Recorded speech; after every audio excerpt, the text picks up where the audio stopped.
The Old Man Who Was Light as a Tumbleweed.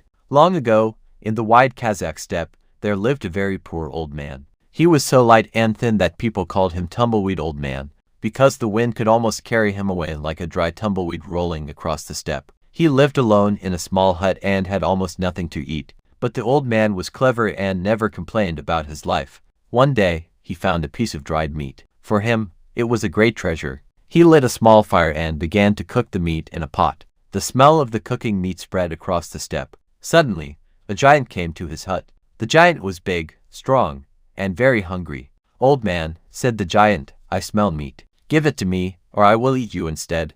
The old man was afraid, but he did not show his fear. He thought for a moment and then said, "We cannot just eat. First, we must see who is stronger."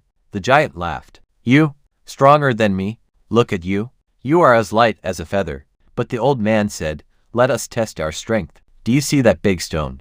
Squeeze it and show me your strength." The giant squeezed the stone with all his strength, but nothing happened. Then the old man quietly took a piece of cheese from his pocket and squeezed it in his hand. Water came out of the cheese like juice. The giant's eyes became wide. He thought the old man had squeezed water out of a stone. Then the old man said, "Now let us see who can whistle louder." The giant whistled very loudly, and the wind shook the ground. But the old man said, "That is nothing. When I whistle, the whole steppe trembles. But first, tie this rope around your waist, or my whistle will blow you away."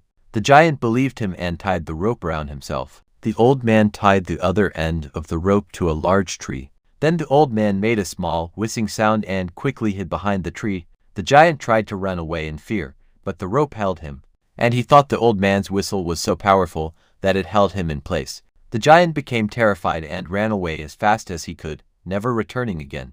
And so, the weak but clever old man saved his food and his life, not with strength, but with intelligence.